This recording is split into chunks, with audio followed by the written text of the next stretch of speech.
আমি আল্লাহকে বলেছি, আল্লাহ সেই শরিয়াতুল্লাহর রূহ তুমি আমার ভিতরে ঢুকায়া দাও।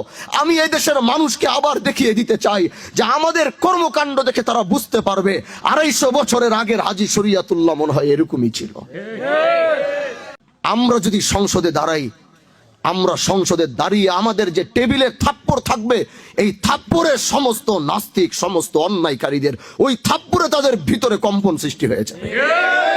আমরা ওই স্পিকার নিয়ে দাঁড়িয়ে যখন আমরা সংসদে দাঁড়িয়ে কথা বলবো, সমস্ত সংসদ সদস্যরা আমাদের চেহারার দিকে তাকিয়ে দেখবে যে আসলে কারা কথা বলছে, কি বলছে, এরা কারা, এদের পরিচয় কি, এদের বংশ পরিচয় কি। শুধু সেই 311 জন মেম্বার নয়, আমরা সংসদে দাঁড়িয়ে কথা বললে গোটা বাংলাদেশের মানুষ আমাদের দিকে তাকিয়ে দেখবে যে এরা কারা কথা বলছে, কি বলছে। কারণ ওই জায়গায় আল্লাহর উপরে শপথ করে বলতে পারবো, আমাদের মতো হানজালারা যদি ওই জায়গায় থাকে, ইসলাম বিদ্বেষী কোনো আইন পাশ করবে, হয়তো আমি মরে যাব, না হয় সেটা কোনোদিন পাশ করতে দেব না।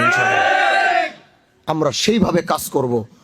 আজকে গ্রাম থেকে আপনাদের সাপোর্ট নিয়ে শহরের নেতৃত্ব শুধু দিব না, এই শিবচর থেকে আপনাদের সাপোর্ট নিয়ে গোটা বাংলাদেশ। শুধু শিবচরের নেতৃত্ব দিতে আল্লাহ আমাদেরকে বানাই নাই। যদি নেতৃত্ব দিতেই হয়, হাজী শরিয়াতুল্লাহ যেমন ভারতবর্ষের নেতৃত্ব দিয়েছে, আল্লাহ যদি নেতৃত্ব দিতে হয় তাহলে গোটা পৃথিবীর নেতৃত্ব আমরা দেব ইনশাআল্লাহ।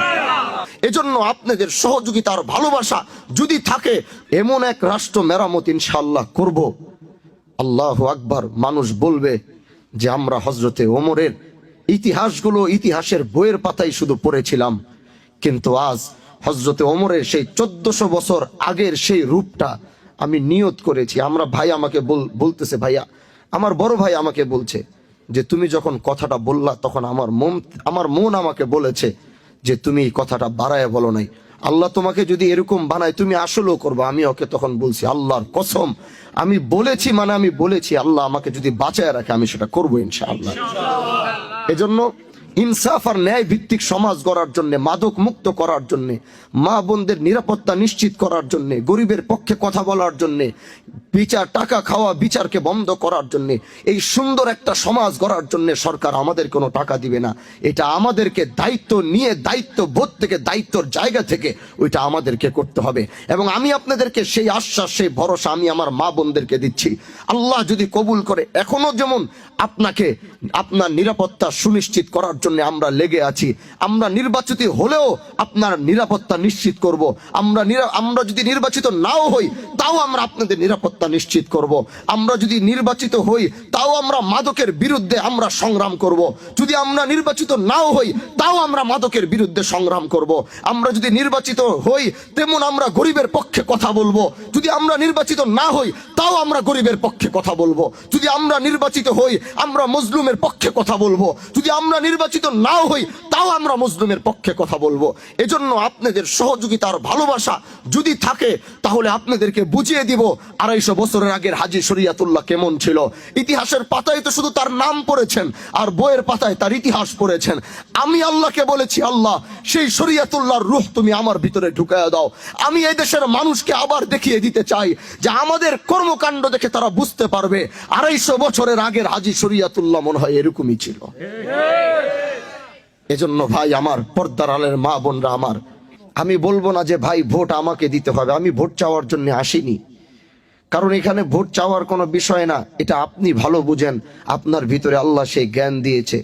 যদি আপনার মনে হয় আপনাদের এই হাজী শরিয়াতুল্লাহর বংশের এই সন্তান আপনার দেওয়া আমানতকে তিনি রক্ষা করবে, যদি আপনার মনে হয় এটা, একজন যুবক হিসাবে যদি আপনার মনে হয় হানজালা ভাইকে যদি আমি এই জায়গায় তার পক্ষে একটা সিল দিব, উনি এই সিলের আমানত রক্ষা করবে, আপনি একজন মুরব্বী চাচা হিসেবে যদি আপনার মনে হয় হাজী শরিয়াতুল্লাহর এই বংশের এই সন্তান আমাদের হানজালাকে যদি এই সমর্থনটা দেই, ও আমাদের সেই আমানতকে রক্ষা করবে, মা বোনরা যদি মনে করে যে না বাহাদুরপুরের এই ঐতিহ্যময় বাহাদুরপুরের সন্তান হানজালাকে যদি আমরা এই সমর্থন দেই, সে আমাদের এই আমানতকে রক্ষা করবে, তাহলে আপনারা দিবেন।